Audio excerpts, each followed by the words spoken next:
Once again, Raymond Arroyo. Welcome back to The World Over. If you're like me, you've been hearing a lot of discussion about the Common Core educational standards. They're being adopted in over 40 U.S. states. The Common Core is an attempt to establish uniform standards in math and English in order to determine what a child should know after completing a given grade. Now, polling shows growing opposition to the Common Core. Governor Bobby Jindal of Louisiana filed a federal lawsuit against the federal government over the implementation of the standards in his state. My next guests have spent years studying and following the progress of the Common Core, and they're here tonight to debate the controversial standards. Please welcome EMMETT MCGROARTY. He's the Director of Education for the American Principles Project, and Michael Brickman, National Policy Director for the Thomas Fordham Institute. Gentlemen, thank you both for being here. Let's start with what is the Common Core? There's a lot of confusion. Some people think this is a curriculum. Others realize it's a standard. What is it? What are we dealing with? The Common Core standards are K-12 standards in English and math. They are aligned with tests. There's standardized tests that the children take that are based on the Common Core, and then teachers are evaluated and schools are evaluated based on how the children do on those tests.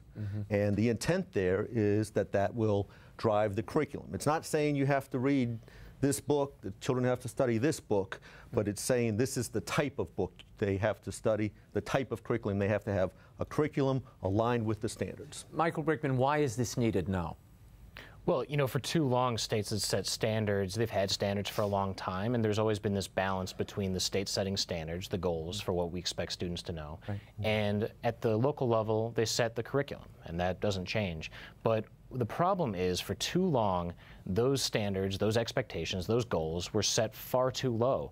And when students graduated from high school, they were told year after year after year they were doing well, they were proficient, but all of a sudden they graduate, they're not ready to get a job. They're not ready to go to college. They're not ready for a career in the armed forces. That's a problem. But look, here's the thing. United States used to have one of the best education systems in the whole world. What happened? It started falling apart about the same time the federal government started interfering and started getting involved in education. And here's the principle here. Someone can't have two masters. You can't have accountability to the federal government in Washington, D.C., and accountability to parents and voters and citizens. That's the problem here. Michael, you mentioned a moment ago, kids weren't college ready, and this promises to make them such. How?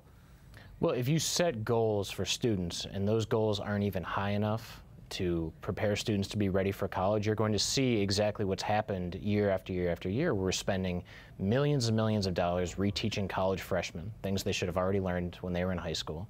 And that's a cost to taxpayers, that's a cost to parents, that's a reason, part of the reason that college has gotten so expensive.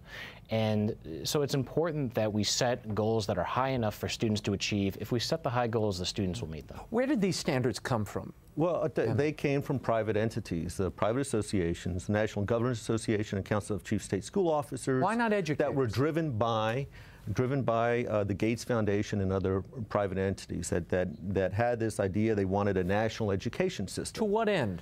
Well, as you said in your question to Michael, there was a promise. There was a promise that these standards were going to be of high quality. And that's what many politicians, and I might add over 100 Catholic dioceses signed on to this idea that these standards are going to be evidence-based, internationally benchmarked, and of high quality. The problem is all these people painted themselves into a corner, and when the final product came out, lo and behold, these standards are of inferior quality. Math alone, by 8th grade, our students will be under Common Core 2 years behind their peers in internationally high-performing countries. This is a national tragedy. Well, that's a talking point that I think a lot of people would very much disagree with. And by that standard, if they were 2 years behind under the Common Core, who knows where they were before? Because you look at a state like Louisiana that you mentioned, their standards, especially in math, were not near as good as the Common Core. And I'll give you an example.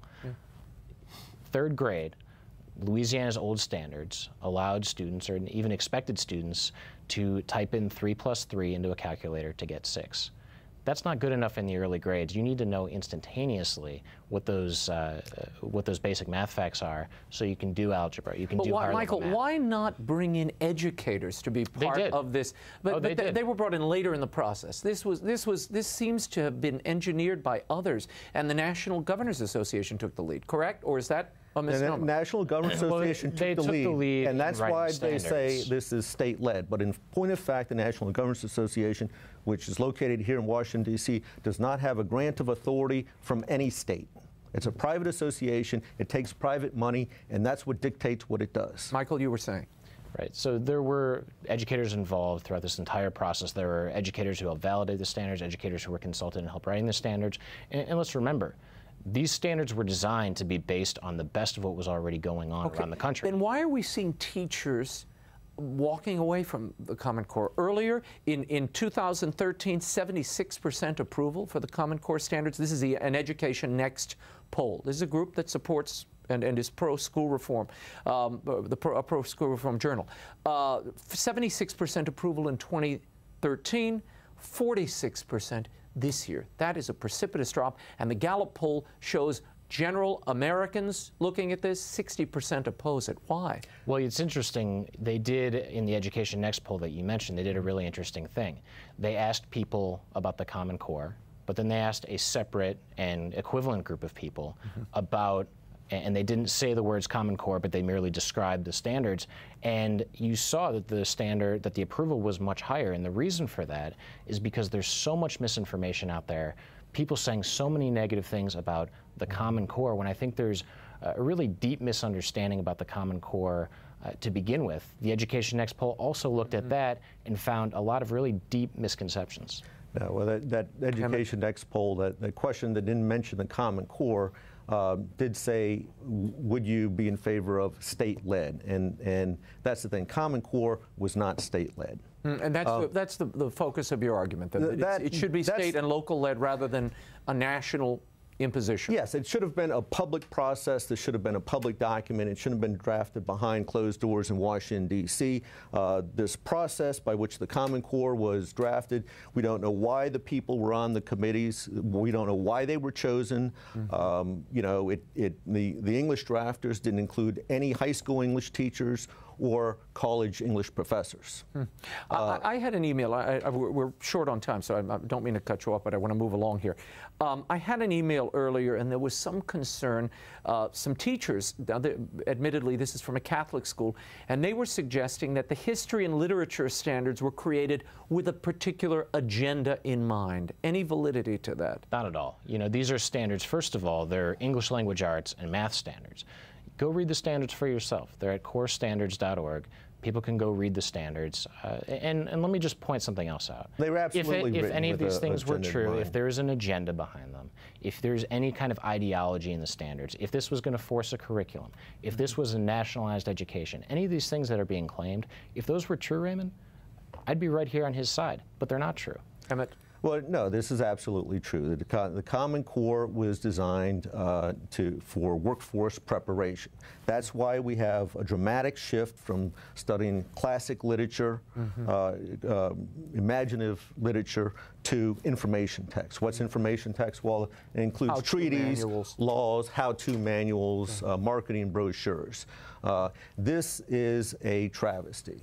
Yet again, another debunk talking. Okay, that is clear. The drafters of the Common Core have been quite explicit about that most ELA programs will have to shift substantially to informational text. But before I'll give you a quick moment to respond. Go ahead.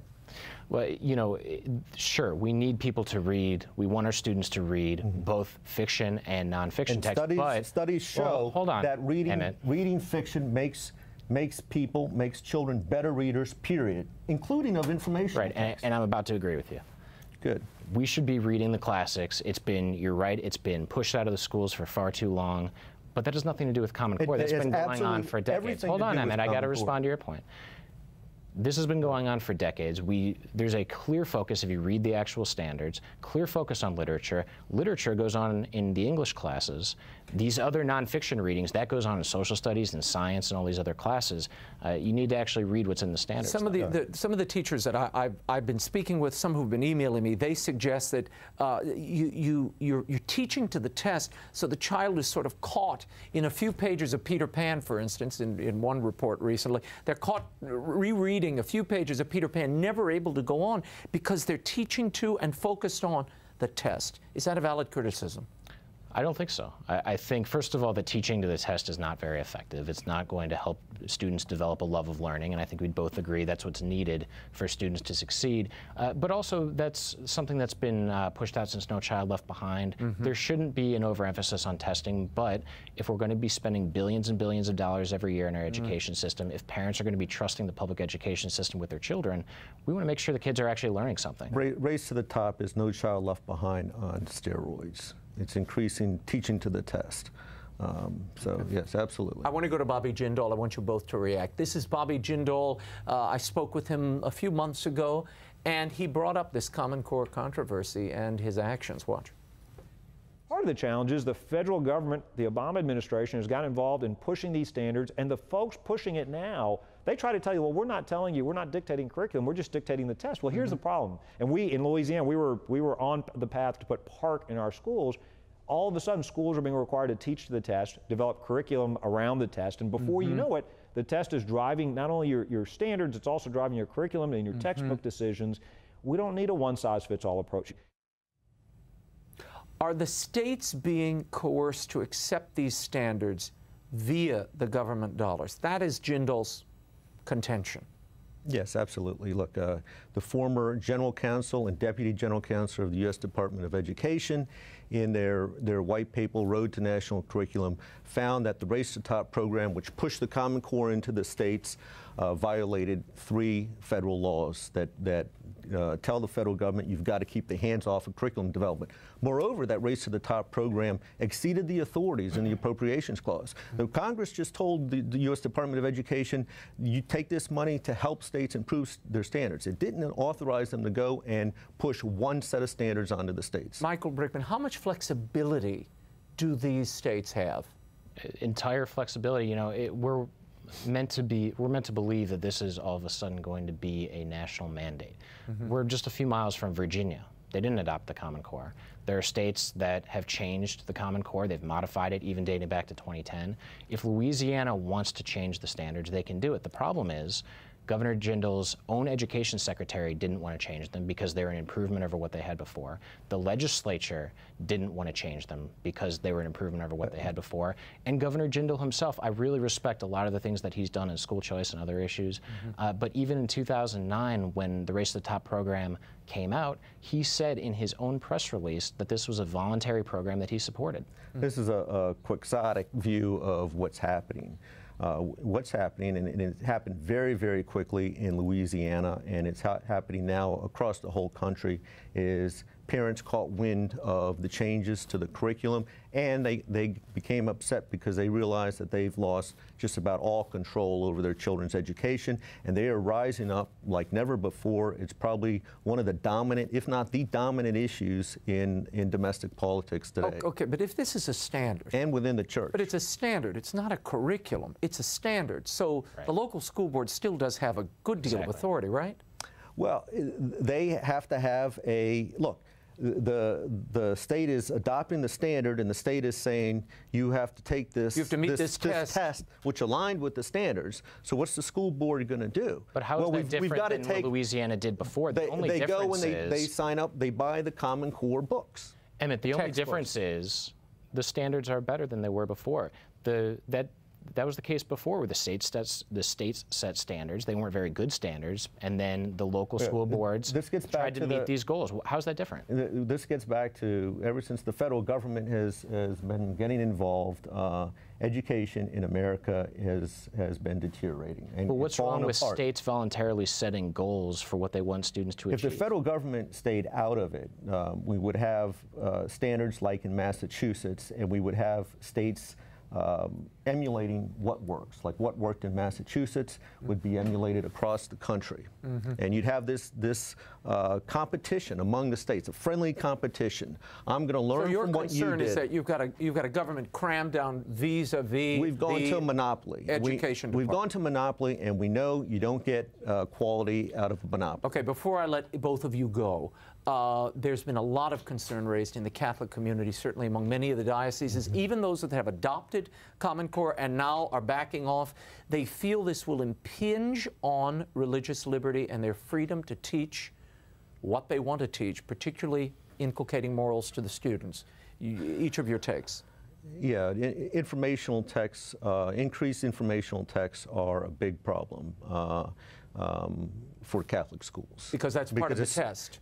Yeah, and we're switching away from classic literature, and Catholic students were, at one time, before the Common Core, the Catholic curriculum was heavily based on classic literature. This is a big problem for the bishops, and they need to wake up and realize what's going on. The problem is they're just listening to their superintendents. Their superintendents were part of the process. They painted themselves into the corner by signing on to the Common Core before they realized what was going on. I got to give Michael a shot here before we run out of time. Michael. Well, look, I mean, we're, again, led to believe that this is this big, scary mandate, that it's a mandated national curriculum. It's not a mandate. It's not national. Well, there are federal dollars attached. Well, but states, and I do agree, if there's one thing we agree, the federal government never should have, the Obama administration never should have offered incentives for states. But you know what? But that's what the NGA, the National Governors Association, asked the federal government to get involved. They asked the federal government to run this race to the top. And we can agree that they never should have. They own but the that all is in the they past. Own the Common Core. That's all in the past. It's in my children's school right now. And I know you're getting upset about this, but look,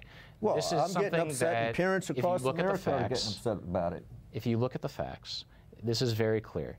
This is something that states can change if they want. The Catholic schools can change if they want. I think it's about setting high goals, setting a high bar for kids that they can meet, improving choice, improving competition, will improve our schools. And I promise to have both of you back as we watch this play out, and we're going to resume this debate. Sounds great. Thank you both for being here. We will continue following Common Core as it wends its way through school systems across America.